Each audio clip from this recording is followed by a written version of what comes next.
Hello students, welcome back to our online education classes. तो आज का हमारा टॉपिक रहेगा स्टूडेंट्स आपके हिस्सा नसर की जो सिन्फ है, सिन्फ नंबर 2। मैंने जैसे पहले आपको कहा था, हम सिन्फ के हिसाब से पढ़ेंगे। आपका हिस्सा नसर का जो ये सिन्फ है, ये सिन्फ नंबर 2 है। और इस सिन्फ नंबर 2 की मैं आपको समझा देता हूँ किस तरीके से। इस सिन्फ नंबर 2 का नाम है नावल। तो नावल क्या है, इसके बारे में आज हम बात करेंगे। और इस नावल टॉपिक में जो टॉपिक दे रखा है उसके बारे में बात करेंगे। नावल किसे कहते हैं वो देखिए। नावल के बारे में मैंने पहले भी आपके चैनल पे, यूट्यूब पे वीडियो डाले हैं, आप उधर उधर भी देख सकते हैं। और अब मैं नावल को फ्रेश तौर पे आपको पढ़ा रहा हूँ, समझा रहा हूँ। तो चलिए स्टूडेंट शुरू करते हैं। नावल क्या है, नावल की तारीफ पढ़नी है सबसे पहले। और नावल की जो तारीख है, एग्जाम में एक सवाल ऐसा भी आएगा कि सिन्फ पर मुख्तसर नोट, 4 नंबर का एक सवाल आएगा, ध्यान रखना। सिन्फ पर मुख्तसर नोट। तो सिन्फ पर मुख्तसर नोट का एक सवाल आएगा एग्जाम के अंदर, जिसमें आपको क्या करना है स्टूडेंट्स, जिसमें आपको उस सिन्फ के बारे में बयान करना है कि उसमें क्या क्या बातें आई है। तो सिन्फ के मुख्तसर नोट की बात करूं तो इसमें आपको सिन्फ के बारे में इंपॉर्टेंट बातें जो हैं वो बतानी है। तो इसमें दो बातें करनी है। जैसे अगर मान लीजिए नावल आता है, तो नावल की तारीफ, तारीफ का मतलब नावल कहते किसको है, नावल में क्या क्या पार्ट होते हैं वो तारीफ के अंदर आ जाते हैं। और एक होता है नावल की तारीख। तारीख का मतलब इतिहास, नावल बना कैसे, शुरुआत कब हुई, सबसे पहले किसने शुरुआत करी, कौन कौन से अदीब हैं जिन्होंने नावल में लिखा, ये तमाम बातें अपने को उसमें लिखनी पड़ती है। तो यही बात है, इसी को ही सिन्फ पर मुख्तसर नोट कहा जाता है। तो आपके दो सवाल आएंगे सिन्फ पर मुख्तसर नोट।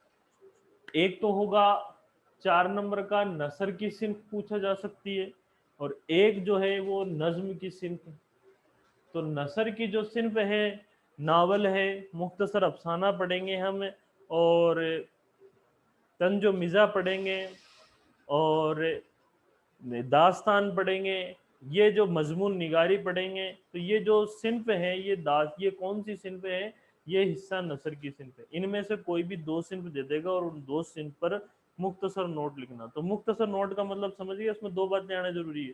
एक तो तारीफ, जिसमें सारी बातें आ गई कि क्या क्या होता है, इसमें क्या क्या बयान किया जाता है। और एक तारीख, किसकी शुरुआत कहाँ से हुई, किसने इसकी शुरुआत करी। तो स्टूडेंट शुरू करते हैं हम। सिर्फ पर मुख्तसर नोट, किसके बारे में बात कर रहे हैं हम, नावल के बारे में। तो नावल क्या है, किताब में पढ़ रहा हूं मैं कि नावल इतालवी जबान का लफ्ज है जिसके मायने हैं नया। पहली बात क्या है, नावल जो है वो कौन सी जबान का लफ्ज है, ये पहली लाइन आपको होनी चाहिए, सबको पता होना जरूरी है।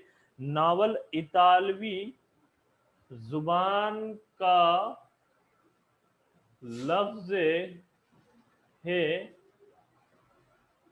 जिसके मायने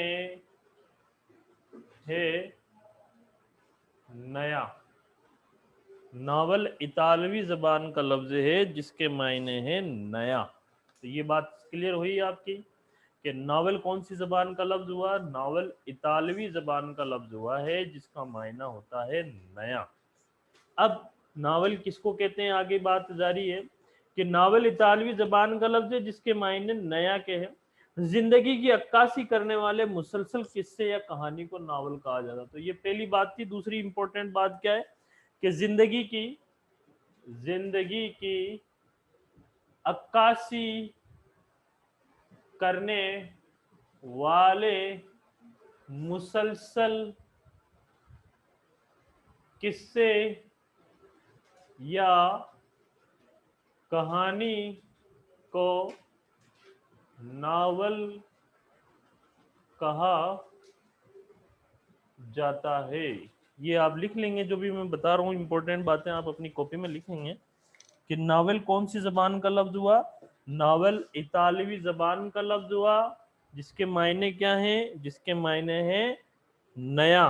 अब नावल कहते किसको है, उसकी परिभाषा जो है, उसकी जो तारीफ है वो ये मैंने सामने लिखी है कि जिंदगी की अक्कासी करने वाले मुसलसल किस्से या कहानी को नावल कहा जाता है। ये नावल की तारीफ हो गई। अब नावल के बारे में और बात हम आगे जारी रखेंगे।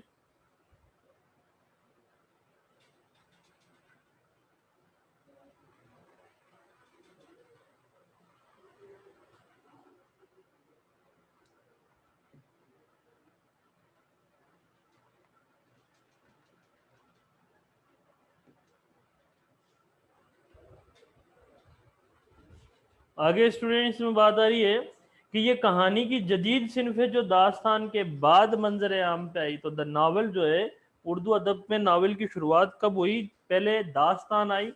ध्यान रखना, दास्तान जो एक कदीम सिन्फ है, बहुत पुरानी सिन्फ है। लगभग तकरीबन देखा जाए तो दास्तान उर्दू के अंदर 400 साल पुरानी सिन्फ है। और दास्तान जो है नसर में भी कही जाती थी और नज्म के अंदर भी कही जाती थी। और दास्तान के बारे में लंबी चौड़ी बात मैंने पिछले वीडियो में आपको बता दी है। आज हम बात कर रहे हैं नावल की। तो नावल में क्या बात आई है कि नावल जो है वो दास्तान से बाद की बात सिन्फ है। पहले दास्तान है, उसके बाद नावल आई। जमाना और हालात के सबब नावल वजूद पजीर हुई। नावल में दास्तान के बरक्स जिंदगी की क्या की जाती है, हकीकतों को बेनकाब किया जाता है। जबकि दास्तान में क्या होता है, दास्तान का ताल्लुक दूर दूर तक हकीकत से नहीं होता है। दास्तान का ताल्लुक दूर दूर तक हकीकत से दास्तान का ताल्लुक बिल्कुल भी नहीं होता है। और दास्तान में फर्जी ख्याल होते हैं, जबकि नावल में इसके उल्टा क्या हुआ कि नावल में जिंदगी की हकीकत को बयान किया जाता है। कोई ऐसा वाकया जरूर बयान किया जाता है जिसका ताल्लुक हमारी जिंदगी से। जैसे एक नावल लिखा हुआ है मुंशी प्रेमचंद का, बेवा। नावल का नाम है बेवा। तो ये जो नावल जब लिखा गया वो तकरीबन आज के 100 साल पहले ये नावल लिखा गया। और 100 साल पहले हिंदुस्तान के समाज के अंदर जो बेवा बेवा वो औरत जिसका शोहर मर जाता है उसको बेवा कहा जाता है। तो उनको बड़ी ही हकारत और बड़ी ही नफरत भरी निगाहों से देखा जाता था। उनको एक तरह से अभागिन और अशुभ कहा जाता था और उनकी समाज में कोई इज्जत नहीं होती थी। समाज उनको दर दर और फिटकार करता था, उनकी जिंदगी एक तरह से नरक बन जाती थी। तो मुंशी प्रेमचंद ने उस ही बात को लेकर के एक नावल लिख दिया जिसका ताल्लुक किससे था, इंसानी समाज, इंसानी जिंदगी की हकीकत से था। भले ही उसमें किरदार फर्जी थे, किरदार दूसरे थे, लेकिन उसका ताल्लुक जो है वो हकीकत से था। जबकि दास्तान का दूर दूर तक ताल्लुक हकीकत से बिल्कुल नहीं होता। दास्तान पूरी तरह से बनावटी होती है और इसका ताल्लुक हकीकत से नहीं होता है, क्योंकि दास्तान में परियों को उड़ते हुए बताया जाता है, कालीन जो होती है उसको उड़ते हुए बताया जाता है, जिन्नों की बात की जाती है। अब इनका इंसानी जिंदगी से कोई लेना देना नहीं है, इंसानी जिंदगी में कभी ऐसा कुछ होता नहीं है। लेकिन नावल जैसे मैंने बेवा बताया तो उसका ताल्लुक इंसानी जिंदगी से है। तो नावल के बारे में और दास्तान में क्या फर्क है ये समझ में आ गया कि नावल हकीकत में क्या है, दास्तान के उल्टी है। जैसे दास्तान में फर्जी बातें होती हैं, हकीकत से कोई ताल्लुक नहीं होता, जबकि दास्तान नावल में जो भी किस्सा बयान किया जाता है उसका ताल्लुक किससे होता है, हकीकत से होता है। नावल और जिंदगी की चौका चौली दामन का साथ है। नावल सियासी, समाजी, अखलाकी, इस्लाही, तारीखी सभी मौजुआत पे लिखी जाती है। अब ये भी इम्पोर्टेंट बात है कि नावल कौन कौन से मौजुआत पे लिखी जाती है। तो नावल सियासी, समाजी, अखलाकी, सियासी, समाजी, अखलाकी, इस्लाही, तारीखी सभी मौजुआत पर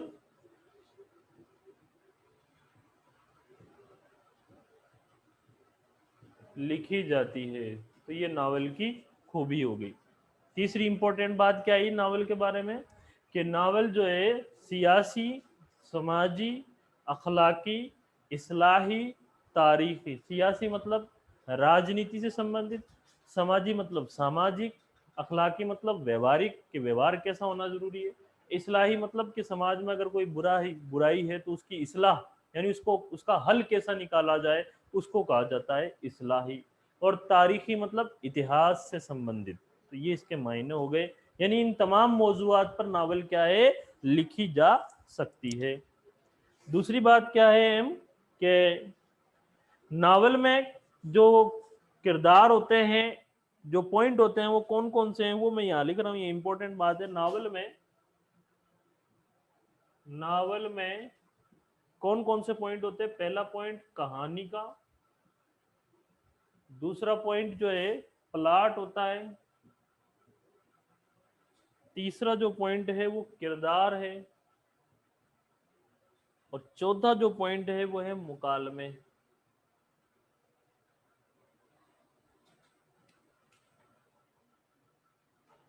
पांचवा पॉइंट जो है वो है जमा व मका, जमा व मका।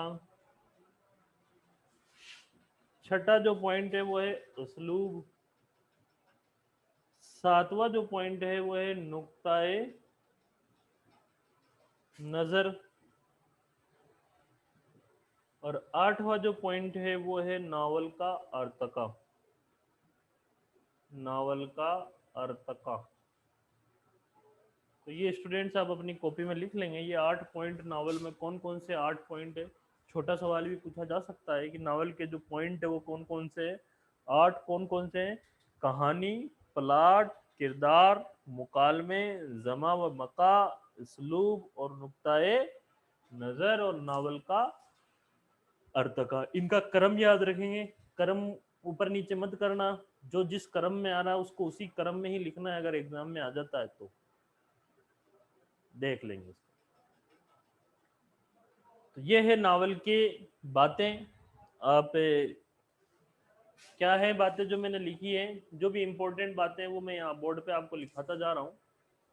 सबसे पहली बात कि नावल इतालवी जबान का लफ्ज है जिसके मायने हैं नया, जिसके मायने यहाँ मैं लिख देता हूँ नया। नावल इतालवी जबान का लफ्ज हो गया जिसके मायने हैं नया। जिंदगी की अक्कासी करने वाले मुसलसल किस्से या कहानी को नावल कहा जाता है। ये नावल की खूबी होगी कि जिंदगी की अक्कासी, जिंदगी का चित्रण करने वाले मुसलसल किस्से या कहानी को नावल कहा जाता है। नावल में क्या बयान किए जाते हैं?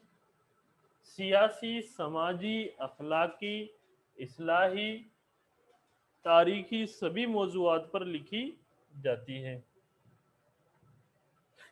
तीसरा पॉइंट क्या है? चौथा पॉइंट, नावल के अंदर जो पार्ट्स हैं वो कौन कौन से हैं? जैसे पहला पॉइंट क्या है, पहला हिस्सा क्या है नावल की, जो इसको हम एजजाए तरकीबी के नाम से भी जानते हैं, ध्यान रखना। ये सवाल यूं भी पूछा जा सकता है कि नावल की एजजाए तरकीबी क्या है। एजजाए तरकीबी मतलब नावल लिखने का जो तरीका है उसके लिए तरकीब क्या होनी चाहिए, उसके पॉइंट क्या क्या होने चाहिए, तो वो ये पॉइंट है। वो चाहे नावल हो या दास्तान हो या आगे आप मुख्तसर अफसाना पढ़ेंगे वहां भी ऐसे ही पॉइंट दे रखे हैं। मुख्तसर अफसाना में 5 पॉइंट है, तो इनको हम किस नाम से जानते हैं? एजाए तरकीबी, या फिर एजा भी आ सकता है, तो आपको कंफ्यूज होने की जरूरत नहीं है, ये इसका नाम है। यानी नावल लिखने की जो जो पॉइंट है उनके बारे में।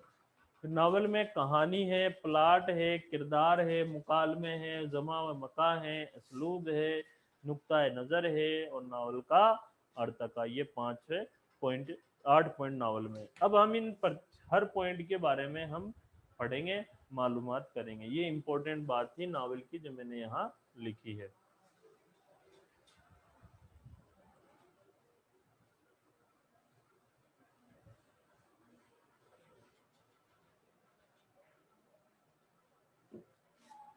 अब जैसे यहाँ कहानी नावल का बुनियादी अंसर है। सबसे पहले कहानी के बारे में हम बात करेंगे। नावल का जो बुनियादी है, बुनियादी का मतलब जिसके ऊपर नावल टिकी हुई है। बुनियाद का मतलब क्या होता है? नींव, नींव को बुनियाद कहा जाता है और उसके ऊपर ही सारा दारोमदार होता है। जैसे हर मकान को बनाने से पहले उसकी नींव खोदी जाती है, उसकी बुनियाद रखी जाती है, तो उसी को ही, उसी पे ही ये टिका रहता है। तो नावल की जो है सबसे पहला पॉइंट जो नावल का है वो क्या है, कहानी। नावल का बुनियादी जो आंसर है, नावल में कहानी रीढ़ की हड्डी की हैसियत रखती है। नावल में जो कहानी है वो किसकी हैसियत रखती है, रीढ़ की हड्डी की। जिस तरह से इंसान के जिस्म में रीढ़ की हड्डी है, अगर ये रीढ़ की हड्डी टूट जाए तो इंसान ना लेट सकता है, ना बैठ सकता है, ना चल सकता है, ना फिर सकता है। ये रीढ़ की हड्डी इतनी मजबूत, इतनी ज़रूरी है इंसान की जिस्म के लिए कि अगर ये टूट जाए तो इंसान ना लेट सकता है, ना बैठ सकता है, ना चल सकता है, ना फिर सकता है। ये ज़रूरी है। तो ये एक मुहावरा हो गया कि अगर कोई चीज़ इतनी ज़्यादा इम्पोर्टेंट होगी जिसके बिना कोई बात का ख्याल नहीं किया जाता, तब ये मुहावरा बोला जाता है कि रीढ़ की हड्डी होना, यानी सबसे ज़्यादा अहम होना। ये मुहावरा का मायना हो गया।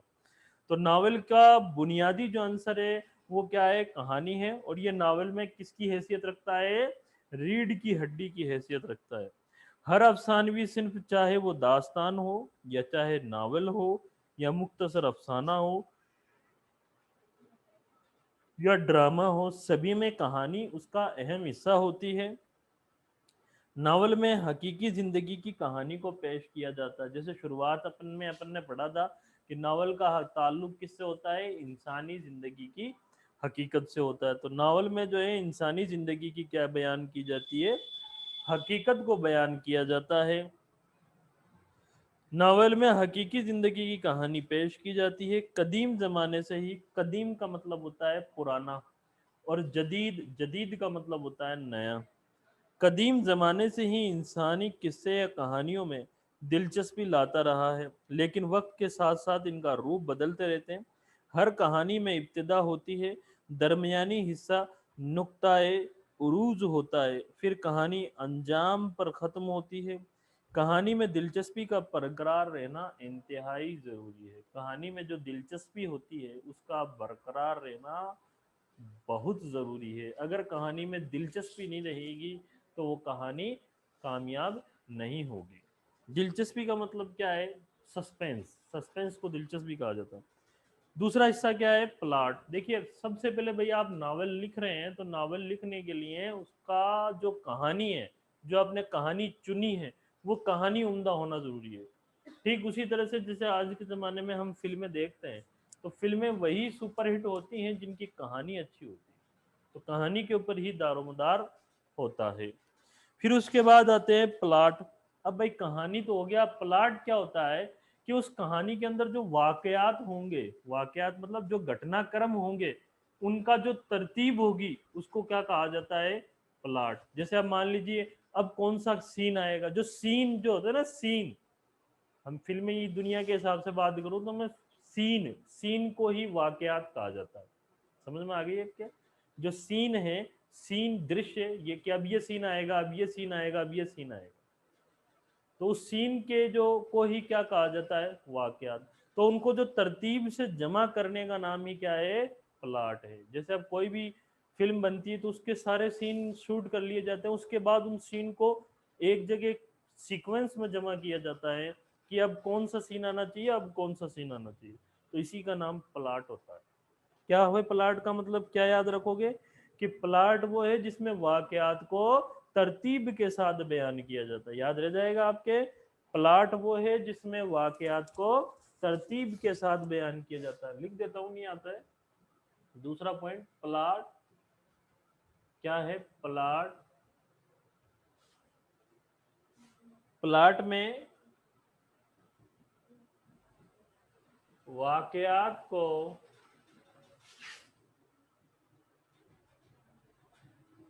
तरतीब के साथ पेश किया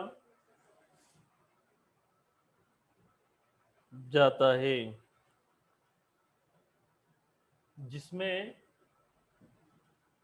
रब्त होना जरूरी है। ये बात आपकी किताब में जरूर दे रखी है, जिसमें क्या होना जरूरी है, रब्त होना जरूरी है। रब्त का मतलब होता है सस्पेंस होना जरूरी है, कि उसके अंदर जो, ये नहीं कि वाकयात ऐसे हों कि कहानी आदमी भूल जाए कि कहानी क्या थी। कहानी समझ में आना जरूरी है ऑडियंस को। इंपॉर्टेंट चीज क्या है, वाकयात ऐसे होने चाहिए कि ऑडियंस को कहानी जो है वो समझ में आ जाए। कहानी बीच में छूट जाती है तो ये कहानी सक्सेस नहीं होती है। फिर आगे देखो बात आती है, एक वाक्य का दूसरे वाक्य पर जो असर पड़ता है उसको नुमाया किया जाता है। यानी ऐसे वाक्यात होने को ऐसे तरतीब किया जाना चाहिए कि एक वाक्य का यानी एक सीन का दूसरे सीन से ताल्लुक हो।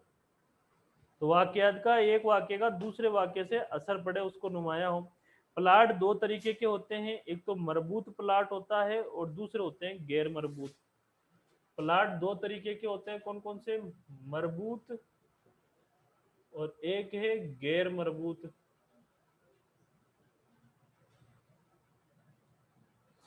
मरबूत प्लाट और गैर मरबूत प्लाट। तो अब मरबूत प्लाट में क्या होता है देखो, मरबूत प्लाट में गैर अहम वाकयात और किरदारों को पेश किया जाता है। बस इतनी बात करेंगे, मरबूत में गैर अहम वाकयात को पेश किया जाता है। बस इतनी बात आप याद रखेंगे, मरबूत में किया जाता है। और जो गैर मरबूत जो प्लाट है उसमें क्या होता है, गैर मरबूत प्लाट वो होते हैं जिसमें बेशुमार वाकयात किरदार बेतरतीब अंदाज में मौजूद रहते हैं। अच्छा, इसमें उल्टा हो गया कि मरबूत प्लाट वो है जिसमें गैर अहम वाकयात को पेश नहीं किया जाता, पेश नहीं किया जाता। तो मरबूत प्लाट कौन सा होगा? मरबूत प्लाट वो है जिसमें गैर जरूरी, जिसमें गैर अहम यानी जिनकी कोई अहमियत नहीं है ऐसे वाकयात को पेश नहीं किया जाता, बल्कि कौन से वाकयात पेश किए जाते हैं? अहम वाकये पेश किए जाते हैं। वाकयात और किरदारों को बड़े पैमाने पर पेश नहीं किया जाता, बल्कि जरूरी और अहम वाकयात और किरदारों को पेश किया जाता है। जरूरी और अहम वाकयात पेश किया जाता है। और गैर मरबूत प्लाट वो प्लाट होते हैं जिसमें बेशुमार वाकयात व किरदार बेतरतीब अंदाज में बयान किए जाते हैं। गैर मरबूत क्या होगा? गैर मरबूत प्लाट कौन से होते हैं? वो होते हैं जिसमें वो होते हैं जिसमें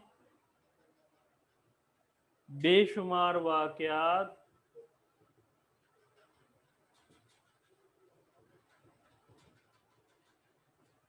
व किरदार बेतरतीब पेश किए जाते हैं।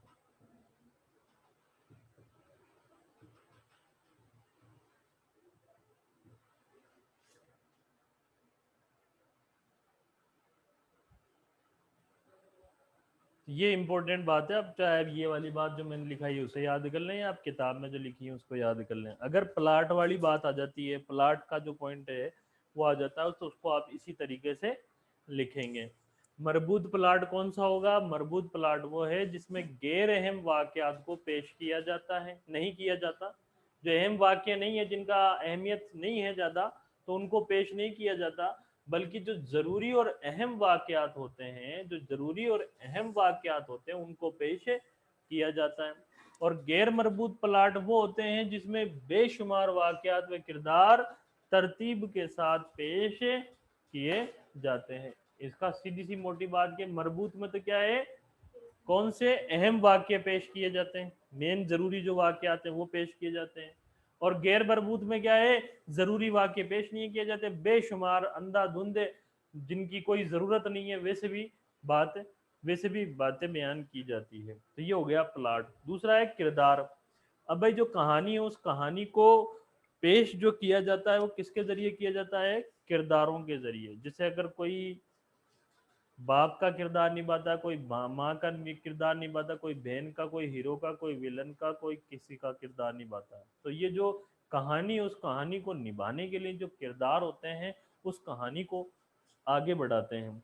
तो नावल में हकीकी जिंदगी के जीते जागते चलते फिरते किरदार होते हैं जो रोजमर्रा की जिंदगी में हमें नजर आते हैं। तो नावल में जो किरदार होते हैं उनका ताल्लुक उन्हीं से होता है जो हम रोजमर्रा की जिंदगी में देखते हैं। जैसे किसी का नाम आ गया, बेटा आ गया, बाप आ गया, भाई आ गया, तो ये हमारी रोजमर्रा की जिंदगी में ये किरदार होते हैं। किरदार ही कहानी को आगे बढ़ाते हैं। तो कहानी को आगे बढ़ाने का काम किसका होता है? किरदारों का होता है। नावल के किरदारों की खूबी इस बात पर मुनहसर, मुनहसर का मतलब होता है डिपेंड करती है। मुनहसर ये लफ्ज आया ना, बार बार आ रहा है मुनहसर, मुनहसर का मतलब होता है डिपेंड करना। तो क्या है कि नावल के किरदारों की खूबी इस बात पर मुनहसर होती है कि वो ऐसे जीते जागते हों कि हम उन्हें हकीकी इंसान समझ लें। जैसे नज़ीर अहमद का जो नावल है जिसका नाम है मिरातुल उरूस, और में असगरी और अकबरी का जो किरदार है, और तौबतुन नसूह में मिर्ज़ा ज़ाहिरदार बेग का जो किरदार है, और मिर्ज़ा हादी रिस्वा का जो नावल उमराव जान अदा, ये किरदार इतने हकीकी मालूम होते हैं कि इन पर फर्जी व ख्याली होने का गुमान नहीं होता। तो ये बात जो है किरदारों की है। हम भी फिल्में देखते हैं तो फिल्मों में कुछ किरदार ऐसे होते हैं जो आज भी हमें याद रह जाते हैं।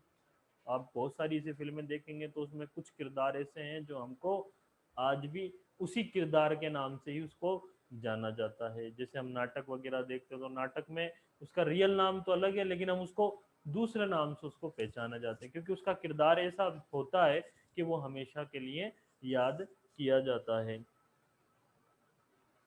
ऐसे ही आगे बात है। तो देखो इसमें तीन नाम आए हैं। नजीर अहमद की जो नावल उसका नाम क्या है? मिरातुल रूस। उसमें कौन सा किरदार है? असगरी व अकबरी का, असगरी व अकबरी का किरदार। और तौबतुन नसूह में किसका किरदार ज्यादा मशहूर हुआ? मिर्जा जाहिरदार बेग का। हम वही पढ़ेंगे। ये जो मिर्जा जाहिरदार बेग आया है ना, यही आपके सिलेबस में दे रखा है, हम इसी को ही पढ़ेंगे। और मिर्जा हादी रुस्वा का एक नावल लिखा हुआ है जिसका नाम है उमराव जान अदा। हालांकि ये जो किरदार है इनका हकीकत से कोई ताल्लुक नहीं है, लेकिन ये ऐसे होते हैं जिसे लगता है मानो कि ये हकीकत लिख के ही सामने हमारे हो। मुकालमा क्या होता है? मुकालमे का मतलब होता है डायलॉग। किरदार जो आपस में गुफ्तगू करते हैं, बातचीत करते हैं, उसी को ही क्या कहा जाता है? मुकालमा कहा जाता है। तो मुकालमे क्या होते हैं? देखो, किरदारों के दरमियान आपसी गुफ्तगू और बातचीत को ही क्या कहा जाता है? मुकालमा कहते हैं। मुकालमा फितरी किरदारों के हस्ब मुरातिब होनी चाहिए। किरदार जिस हैसियत और तबके से ताल्लुक रखता है उसी के मुताबिक मुकालमे लिखे जाते हैं। यानी जिस हैसियत से ये किरदार ताल्लुक रखता है उसी हैसियत से क्या किए जाते हैं? मुकालमे लिखे जाते हैं। जैसे बादशाहों के मुकालमे अलग होते हैं, यानी जैसा किरदार होगा वैसे ही मुकालमे होंगे, वैसे ही डायलॉग होंगे। अब मान लीजिए फकीर है तो फकीर का किरदार ये होगा अल्लाह के नाम पे दे दे, इस तरीके से डायलॉग होंगे। और जो गरीब होगा कि भैया मैं तो मजलूम हूँ, ऐसे डायलॉग बोलेगा। लेकिन जो बादशाह होगा उसके डायलॉग अलग होंगे। तो जैसा किरदार होगा वैसे ही डायलॉग होंगे। यानी बादशाहों वाले डायलॉग अलग होंगे और मंत्रियों के जो डायलॉग है वो अलग होंगे, और मजलूमों के जो डायलॉग हैं वो अलग होंगे। नौकर हैं उन वो है किरदार में तो उनके डायलॉग अलग होंगे। तो जैसा किरदार होगा वैसे ही डायलॉग होंगे, वैसे ही मुकालमे होंगे।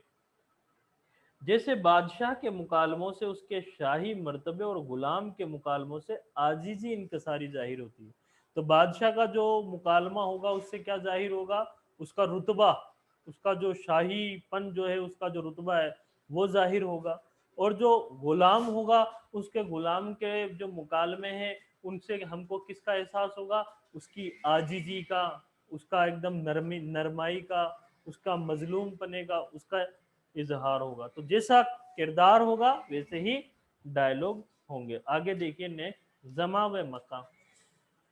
नावल में कहानी को समझने के लिए पस मंजर, माहौल और जमा व मका का अहम रोल होता है। किरदार किस माहौल का परवरदा है, किस्सा में पेश आने वाले वाकयात किस मुकाम और जमाने से ताल्लुक रखते हैं। गर्ज नावल न सिर्फ अपनी दौर की नुमाइंदगी करते हैं बल्कि उस दौर की तहजीब व माशरत, अखलाकी व इकदार की झलक भी उनमें देखी जाती है। क्योंकि नावल हकीकत पर मुबनी होते हैं इसलिए उनका माहौल, पस मंजर और जमा व मका भी उतने ही हकीकत होने चाहिए। पस मंजर का मतलब ये यहाँ ये हो गया, जमा व मका या पस मंजर का मतलब ये है कि नावल में जो वाकयात हैं, वाकयात ऐसे होने चाहिए कि वो हकीकत लगे। तो जो अगर ऐसी बात है तो वो क्या कहलाएगा, पस मंजर या जमा व मका कहलाएगा।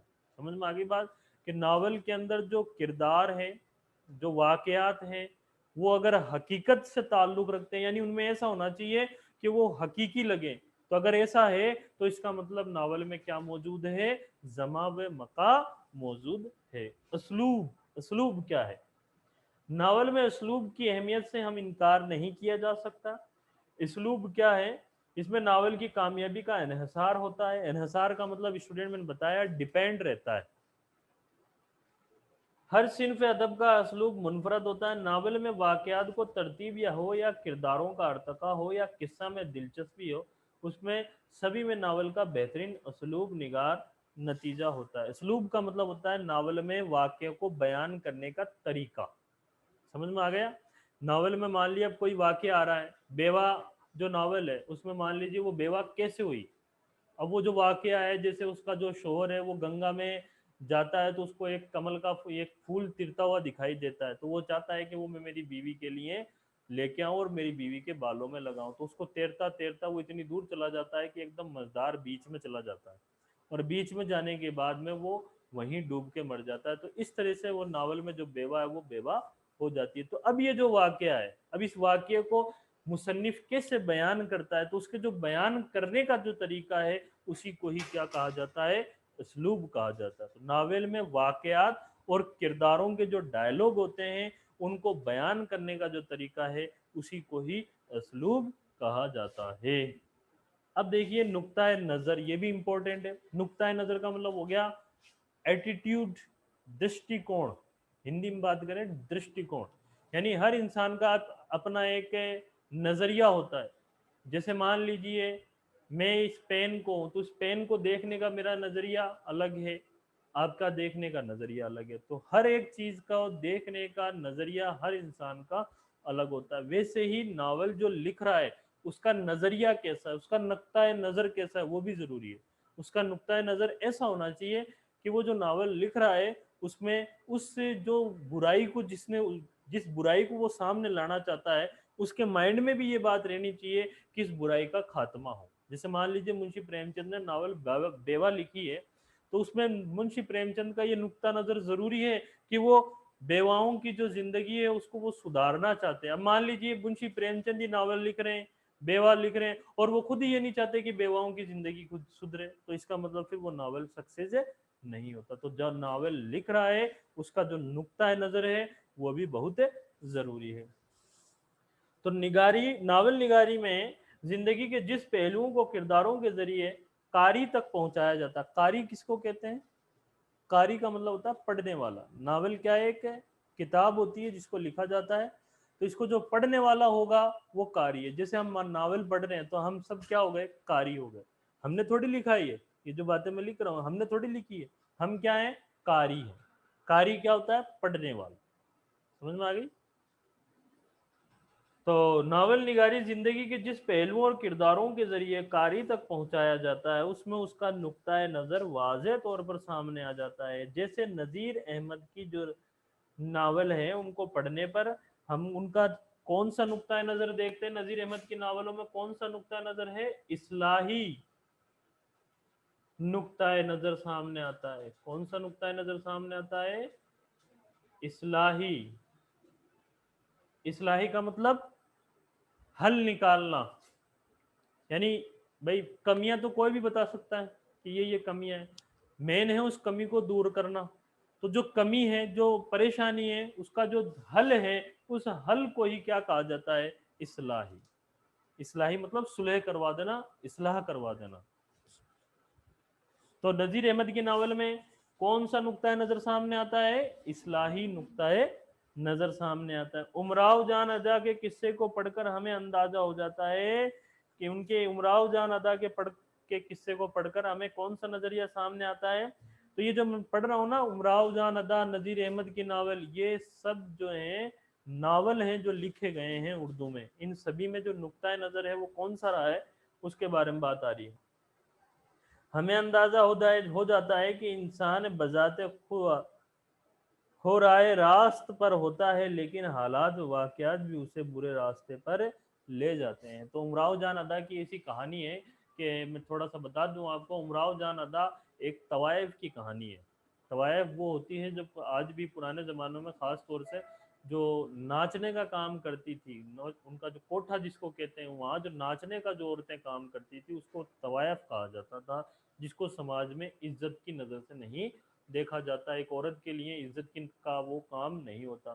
तो हर औरत नाचना नहीं चाहती है, लेकिन उसको कई बार ऐसे होते हैं, वो हालात और वाकयात ऐसे होते हैं कि उसको वो काम करने पे मजबूर होना पड़ता है जिसको वो करना नहीं चाहता। तो यहाँ उमराव जान अदा की कहानी भी ऐसी होती है कि वो तवायफ बनना नहीं चाहती थी, लेकिन उसको जब वो बच्ची रहती है, छोटी रहती है, तो उसको कोई न उठाकर ले जाता है और ले जाकर उसको कोठे पे बैठा देता है, और जब वो बड़ी हो जाती है तो वहाँ वो तवायफ बन जाती है और वो नाचने लग जाती है। तो उसकी कहानी को पढ़ करके हमें कौन सा नुक्ता नजर सामने आता है कि इंसान बुरा नहीं बन जाता, बल्कि उसके जो हालात और वाकयात ऐसे होते हैं जो उसको बुरा बना देते हैं। तो ये जो इसी को ही क्या कहा जाता है, नुक्ताए नजर कहा जाता है। हर नावल का कोई ना कोई नुक्ताए नजर सामने जरूर आता है। तो अब लास्ट बात करते हैं स्टूडेंट, नावल का अर्तका। अर्तका का मतलब होता है प्रोग्रेस, तरक्की। प्रोग्रेस को ही क्या कहा जाता है, अर्तका कहा जाता है। यानी नावल में तरक्की होना जरूरी है। ये नहीं कि हम शुरू में पढ़ रहे थे और आखिर तक पढ़ते रहे तो वो एक ही वाक्य आ रहा है बस। तो नावल में प्रोग्रेस होना जरूरी है। जैसे हम फिल्म देखते हैं तो फिल्म के अंदर 3 घंटे के अंदर वो फिल्म पूरी हो जाती है, तो उसमें वो प्रोग्रेस होती है। शुरुआत में अलग होती है, फिर कहानी आगे बढ़ती बढ़ती बढ़ती बढ़ती बढ़ती बढ़ती एंड तक पहुंच जाती है। तो इसी को ही क्या कहा जाता है, अर्तका कहा जाता है। यानी जो सीन आगे से आगे आगे से आगे आते रहते हैं, जिस तरह से वो कहानी पूरी हो जाती है, इसी को ही अर्तका कहा जाता है। तो उर्दू में नावल निगारी का जो आगाज है वो नजीर अहमद के नावल से माना जाता है। इसे आप अंडरलाइन कर लीजिए। उर्दू में जो नावल निगारी है उसका जो आगाज है वो किसकी जमाने से माना गया, नजीर अहमद के नावल से। उर्दू में जो नावल निगारी है उसका आगाज किस जमाने से हुआ, नजीर अहमद के जमाने से हुआ। अब देखिए उनका नावल मिरातुल उरूस, जो कि 1859 में लिखा गया था, उर्दू का पहला नावल तस्लीम किया गया। अंडरलाइन कर लो इस बात को कि इनका जो नावल है, सबसे पहला उर्दू का नावल कौन सा है, मिरातुल उरूस। तो उर्दू का सबसे पहला नावल निगार कौन, नजीर अहमद। और सबसे पहला नावल कौन, मिरातुल उरूस। तो ये सवाल पूछा जा सकता है, छोटा सवाल 1 नंबर का, कि उर्दू का पहला नावल निगार कौन है। तो उर्दू का पहला नावल निगार नजीर अहमद है, डिप्टी नजीर अहमद है। और उर्दू का पहला नावल कौन सा है, तो उर्दू का पहला नावल मिरातुल उरूस। तो उर्दू का पहला नावल निगार कौन, यानी नावल लिखने वाला पहला कौन, डिप्टी नजीर अहमद। और पहला नावल कौन सा, मिरातुल उरूस। ये इंपॉर्टेंट बात है, याद रहना जरूरी है आपको। नजीर अहमद ने मुतवसत तौर पर मुस्लिम घरानों के माशी और अखलाकी जिंदगी पर गौर किया और इस्लाह का बेड़ा उठाया। उनकी नावल कौन कौन सी है, इसे आप अंडरलाइन कर लें। पहले नंबर की जो उनकी नावल है मिरातुल उरूस, दूसरी है बिनातुल नैश, तीसरी है तौबतुल नसूर, चौथी है इब्नुल वक्त। याद कीजिए, आपने अगर 10th में पढ़ा हो तो ये नावल आई थी आपके 10th में, मैंने आपको अंडरलाइन भी करवाए थे कि। और ये नज़ीर अहमद के 4 नावलों के नाम कौन कौन से हैं। पहला है मिरातुल उरूस, बिनातुल नैश, तौबतुल नसूर, इब्नुल वक्त। मिरातुल उरूस, बिनातुल नैश, तौबतुल नसूर और इब्नुल वक्त, ये नज़ीर अहमद के अहम नावल हैं। तो ये थी स्टूडेंट्स नजीर, ये नावल निगारी की चंद इम्पोर्टेंट बातें। अब नावल निगारी का जो शुरुआत है,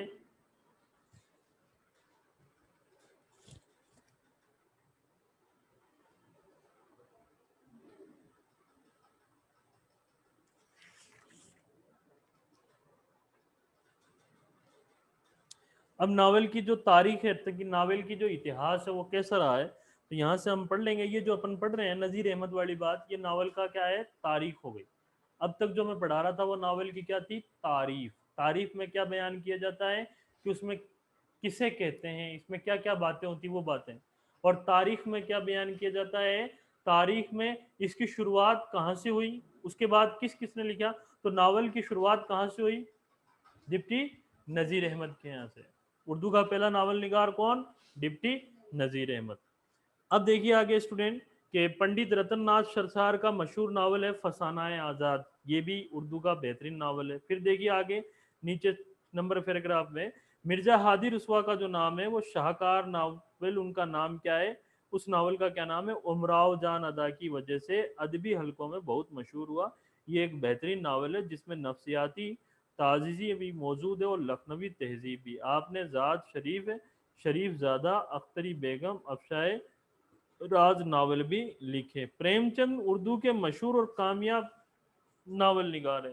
तो ये तो थे उर्दू के नावल लिखने वाले लोग। अब उर्दू में सबसे ज्यादा जो नावल मशहूर हुए हैं स्टूडेंट्स, वो हुए हैं प्रेमचंद के।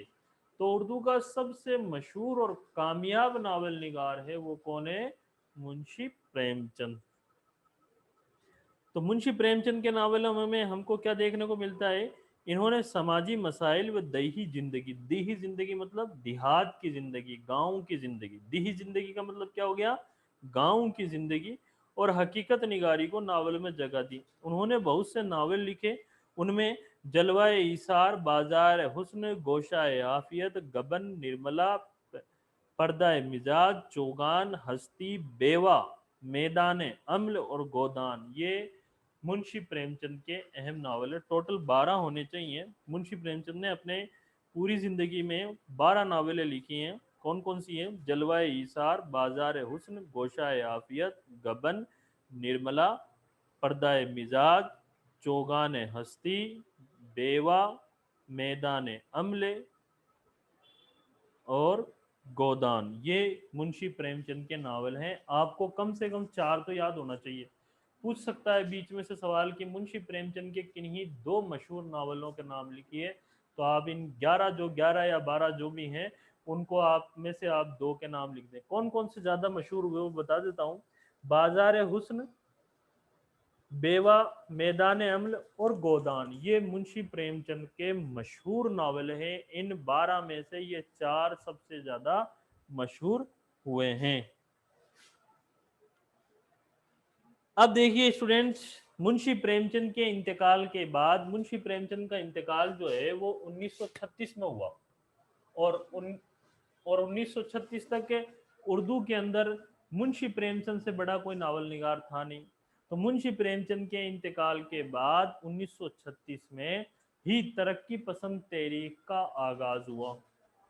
और उस तरक्की पसंद तहरीक में का जो ये तरक्की पसंद तहरीक क्या है, इसका ताल्लुक क्या था, कि इसका मतलब ये है कि इसमें कई जो नए ज़माने के शायर और अदीब इकट्ठा हुए और उन्होंने कहा कि हम पुरानी रिवायत, पुरानी परंपरा के हिसाब से उर्दू में शायरी और कहानियां नहीं लिखेंगे, हम एक नई परंपरा के हिसाब से लिखेंगे। तो उसी को ही तरक्की पसंद तहरीक कहा जाता है।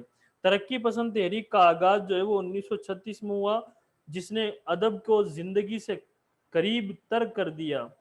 उर्दू नावल को बाज नए रुझानात से रोशनास कराया। इस दौर में जो नावल लिखे गए उनमें सज्जाद जहीर का जो नावल है लंदन की एक रात और काजी अब्दुल गफ्फार का लैला के खतूत, अंडरलाइन कर लें स्टूडेंट कि ये तरक्की पसंद तहरीक, यानी जो 1936 के बाद जो उर्दू में नावल लिखे गए हैं वो कौन कौन से हैं, सज्जाद जहीर का लिखा हुआ लंदन की एक रात और काजी अब्दुल गफ्फार का लिखा हुआ लैला के खतूत और असमत चुगताई का एक नावल लिखा गया टेडी लकीर और कुर्रतुल ऐन हैदर का लिखा हुआ आग का दरिया और कृष्ण चंद का लिखा हुआ शिकस्त और अजीज अहमद का लिखा हुआ गुरेज काबिल जिक्र है। तो ये जितने भी मैंने नावल पढ़े हैं ये सारे नावल कौन है, तरक्की पसंद तहरीक में लिखे गए हैं, यानी 1936 के बाद लिखे गए हैं।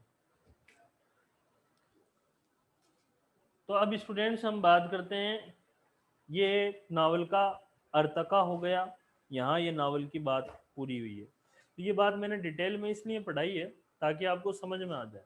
फिर इसके बाद आपको शॉर्ट के अंदर नोट्स के हिसाब से, जैसे मान लीजिए किरदार, जो पॉइंट था ना किरदार, प्लाट, नावल, अब इसमें को लिखना क्या है, तो उसका मैं शॉर्ट पॉइंट बना करके 3-4 लाइन हर पॉइंट में आपको लिखनी है। कैसे लिखनी है उसका एक नोट्स आपको बाद में अवेलेबल हो जाएगा, जब क्लास से कंटिन्यू स्टार्ट हो जाएंगी, आप भी कंटिन्यू आने लग जाएंगे, तो आपको ये सारी चीज़ें अवेलेबल हो जाएंगी। तो लेकिन फिलहाल आपको अभी समझना है, क्योंकि अभी समझ लोगे तो वो जो लिखाए हुए नोट्स है वो आसानी से याद हो जाएंगे। क्लास इसीलिए लगाई जाती है, नहीं तो डायरेक्ट ही आपको नोट्स दे देते, आप उसमें से याद कर लेते हैं। लेकिन आपने जो अभी पढ़ा है, जो इसको अभी समझा है, तो अब आपको थोड़ा बहुत समझ में आया कि नावल कहते किसको हैं, तो ये समझना ही जरूरी है। उसके बाद लिखना क्या है वो तो आपको नोट्स अवेलेबल हो जाएंगे, फिर आपको जो वो नोट्स अवेलेबल होंगे वहां आपको फिर वो आसानी से याद हो जाएंगे। तो ये थी नावल पर मुख्तसर नोट की बात। अब जो बात कर रहे हैं वो है डिप्टी नज़ीर अहमद की सवाने हयात के बारे में। तो देखिए डिप्टी नज़ीर अहमद की सवाने हयात के बारे में बात करेंगे।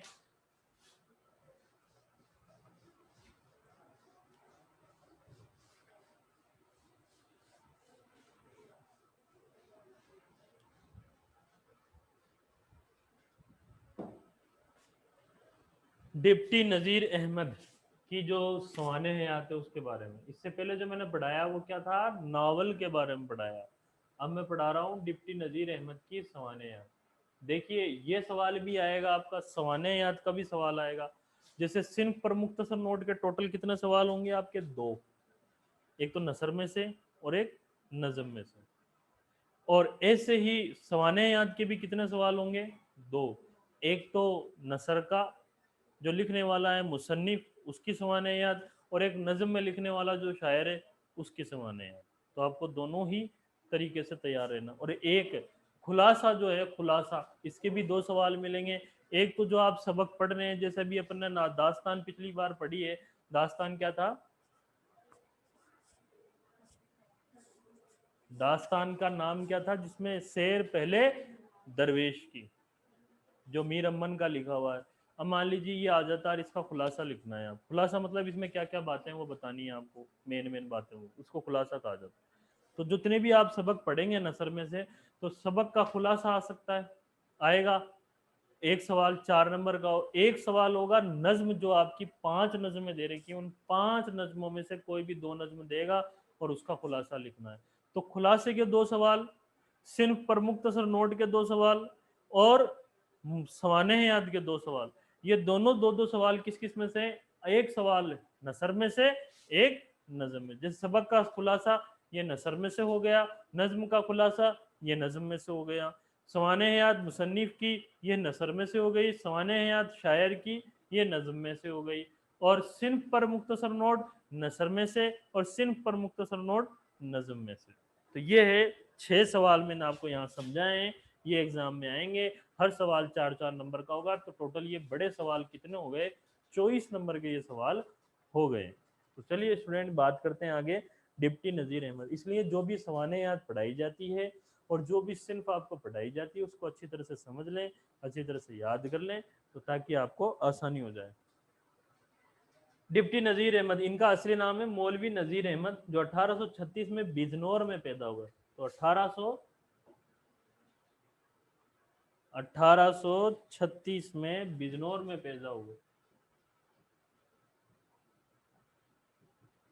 बिजनौर में पैदा हुए। वालिद का नाम मौलवी सादत अली था।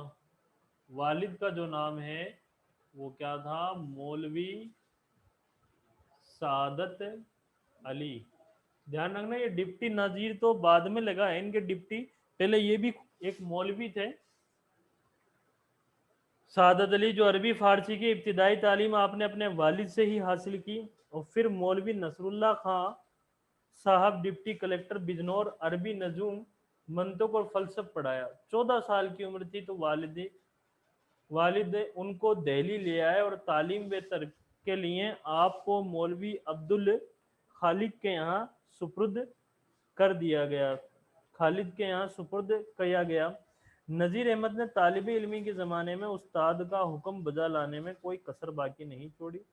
मौलवी साहब के घर का सौदा सर्फ लाना खाने की सूरत ना होती तो घर घर से खाना मांग कर लाते और उनकी पोती अपने घर और सारे महल्ले का मसाला बारीक पिसवाती थी।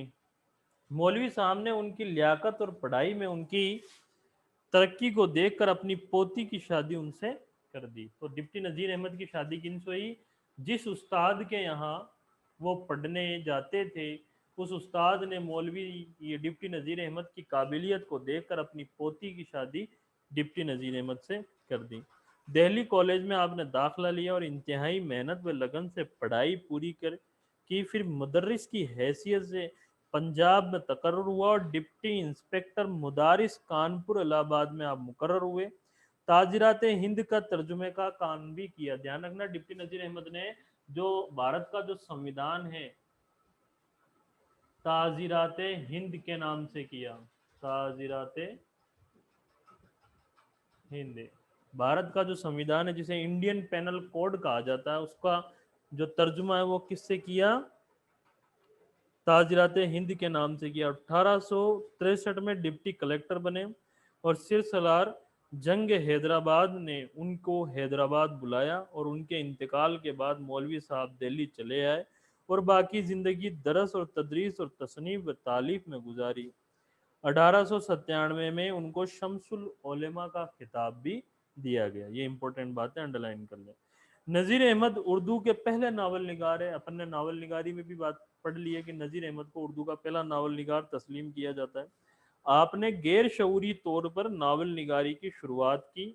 उन्होंने अपने बच्चों को इब्तदाई तालीम देने के लिए ऐसे किस्से चुने चुने जो दिलचस्प भी हों और नसीहत आमोज भी हो। नज़ीर अहमद ने नावलों और में हकीकी ज़िंदगी की तस्वीर कशी की है और मुस्लिम मुआशरत की जीते जागते मरक्के पेश किए हैं।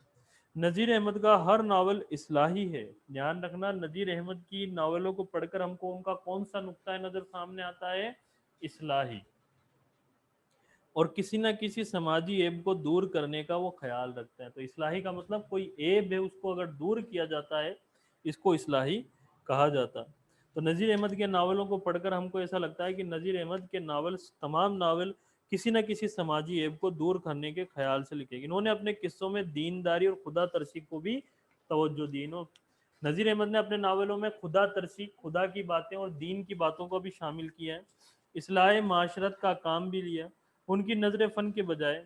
फिर अब इसके बाद देखिए, मैं नीचे पढ़ रहा हूँ सेकंड पैराग्राफ। नज़ीर अहमद का पहला नावल मिरातुल उरूज था जो 1859 में लिखा गया। उर्दू का पहला नावल भी और नज़ीर अहमद का पहला नावल भी, दोनों ही बातें हैं। नज़ीर अहमद का पहला नावल मिरातुल उरूज और उर्दू का पहला नावल मिरातुल उरूज 1859 में लिखा गया था, सॉरी 69 में लिखा गया था। और मिरातुल उरूज के बाद उन्होंने बिनातुन नैश लिखा और उसके बाद तौबतुन नसू लिखा और फिर बाद में फसाना मुब्तला लिखा। फिर बाद में आपने इब्नल वक्त लिखा। 1888 में आपने क्या लिखा? इब्नल वक्त लिखा। इसके बाद अयामी, फिर रिवायत सदका शाये हुआ। इन्होंने उन तमाम नावलों के जरिए माशरे की इसलाह करने की कोशिश की और ख़ास तौर पर तालीम निस्वा मतलब औरतों की तालीम के बारे में इन्होंने खासी तवज्जो दी। तो डिप्टी नज़ीर अहमद ने अपनी नावलों में किस पर ज़्यादा तवज्जो दी? औरतों की जो तालीम है उस पर ज़्यादा तवज्जो दी। मिर्जा जाहिरदार बेग तौबतुन नसू का एक जिंदा और फितरी किरदार है। तो हमारा देखिए, आप पेज देखेंगे तो मिर्जा जाहिरदार बेग नाम से ही हमारे सामने ये एक सबक दे रखा है। तो ये कौन सी नावल में से लिया गया है? मिर्जा जाहिरदार बेग तौबतुन नसू में से। ये ध्यान रखना, मिर्जा जाहिरदार बेग कौन सी नावल में से लिया गया है? तौबतुन नसू में से किया गया है। जैसे खुद पसंदी, खुशामदी, जाहिरदार, नुमाइश परस्त किरदार हर दौर में पाए जाते हैं। जाहिरदार बेग जो असली जिंदगी में दौलत व सुरवत से महरूम रहा लेकिन अपनी लफा से, अंडरलाइन कर लें भाई, जाहिरदार बेग में क्या क्या बातें, इसे अंडरलाइन कर लें आप सभी कि जाहिरदार बेग क्या है?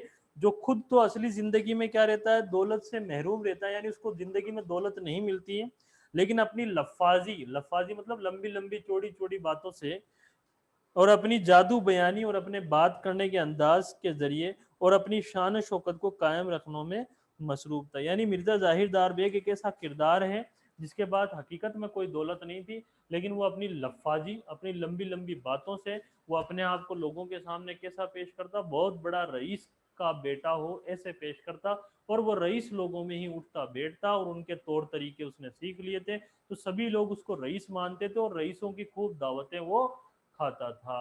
लेकिन उसके पास हकीकत में खुद के पास कोई दौलत नहीं थी। तो ऐसे किरदार को तौबतुन नसूह में मिर्जा डिप्टी नजीर अहमद ने पेश किया है। तो ये थी डिप्टी नजीर अहमद की कहानी और उनकी सवाने हयात की चंद इंपॉर्टेंट बातें मैंने बताई हैं।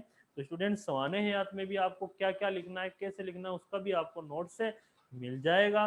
फिलहाल आपको जो पढ़ाया गया उसको आप समझे और इस वीडियो को आप बार बार देखें ताकि आपको ये समझ में आए। अब जो आगे जो है वो दे रखा है मिर्जा जाहिर दार बेग का, तो इसको हम नेक्स्ट वीक में, नेक्स्ट वीडियो जब भी मैं आपको बनाऊंगा तब हम पढ़ेंगे। तो आज के इस वीडियो में जो मैंने पढ़ाया है वो क्या है, एक तो नावल को पूरी अच्छी तरह से आपको समझाया है, तो इसको बार बार वीडियो को देखो, समझो, और जो इम्पोर्टेंट बात बोर्ड पे लिखाई है उसको आप कॉपी में उतार के उसको याद करने की कोशिश करें। और फिर जो मैंने पढ़ाई है डिप्टी नज़ीर अहमद की सवानियात, ये दोनों ही इम्पोर्टेंट है। अगर बाई चांस आ जाते हैं तो एक 4 नंबर का, दूसरा भी 4 नंबर का, तो 8 नंबर का टॉपिक है ये, तो इसको आप अच्छी तरह से तैयार कर लें। नेक्स्ट वीडियो में हम मिर्जा जाहिर दार बेग के बारे में बात करेंगे। तब तक के आप वीडियो को देखिए। Thank you so much.